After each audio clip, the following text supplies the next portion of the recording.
Susan, once again regarding the winds, they were saying that they died down a little bit, then they started getting into double digits, and they're expected to go all the way up to 60 miles per hour around midnight. Are you feeling that shift now?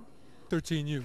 All right, thank you, Tony. Yeah, with the expected winds and the weather, I mean, it looks like a really long night for firefighters. Did you want to talk about we want to the remind you of the freeway closures. The 118 still closed between the I-5 and the 210, and the 210 freeway closed between the I-5 and the 118. And also, if you're looking for any information on evacuations or where you should go, all you have to do is go to your computer and go to lafd.org. A lot of the information is on that website for you.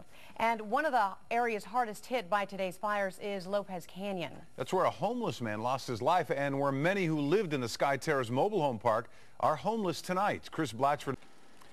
And as we've seen, that was the beginning of what's going to be a long and difficult night, clearly. Now we're going to, actually we're going to go to break. We'll be right back after this. Position 7. On any other day, this next story would have been our lead. Sweet relief today for Wall Street in the form of a record comeback. The Dow up more than 900 points. Who gets credit for the turnaround? As Liz Habib shows us, it was an international effort. The ranch scorched more than 13,000 acres as it's burned its way west. Wind-driven flames jumped over the Santa Susana foothills all the way to Simi Valley, and that's where we find Hal Eisner near this. Upper hand on the destructive Merrick fire, now an impressive 80% contained. The Merrick blaze has so far charred almost 5,000 acres and destroyed 39 homes. Christina Gonzalez is 13 News. Impossible to fully grasp the enormity of the wildfires until you see something like this. Okay, we're going to go back up to Jeff Michael in Newscopter 13, where it seems like... Okay, that brings us to tonight's email question. Canter's is a true LA tradition, but deli food, you must say, is something that you just have to, I don't know, you like it or you don't. People take it seriously, their deli food. Entire wars have broken out over the relative merits of one joint's pastrami or another's coleslaw. Drunk driving was initially said to be the cause of a killer bus wreck last week in Northern California. Turns out it's not true.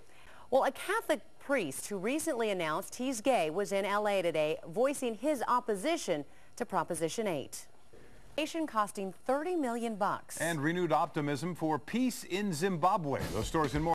The Bad newscast? food, maybe? Bad food. Now, this takes cell phone... Cool, don't you think? I like that. Cool. I like kind of, if you want to hear it. You don't care. Turns out the color of your wine has nothing to do with the health of your heart. For years, giving them heart attacks. It's not funny, Rick. It's not. At all. I don't think so. Okay, I don't know about you, but the last time I flew to the International Space Station, you know, I had the hardest time finding a Starbucks. It's so weird. Yeah, with all the extra money that people have nowadays, hey, let's go to space when we're dead. Wow. One footnote to the story, the ashes of actor James Doohan, who played Scotty on Star Trek, were blasted into space twice. I can't get no powder, Captain. Okay, this is why. The first time was a planned suborbit rocket flight, which parachuted back to Earth. Oops. The second time, the rocket carrying his ashes into a low Earth orbit failed 2 minutes after lunch. Oops. Best potato salad, the best French fries, and the best Thousand Island dressing, which is the best dip for French fries. So hungry right now. The best deli is Subway. That's from Lily, by the way, North Hollywood. By far, the pastrami sandwich at Johnny's Pastrami on Adams Boulevard is far above the competition. The sandwich is big enough for 2 people, and they're open 24 hours. I love the jumbo turkey. Should take us out to eat at the deli. I've never been there. It's not too soon to be thinking about breakfast tomorrow, but which presidential candidate do you want to eat? Huh?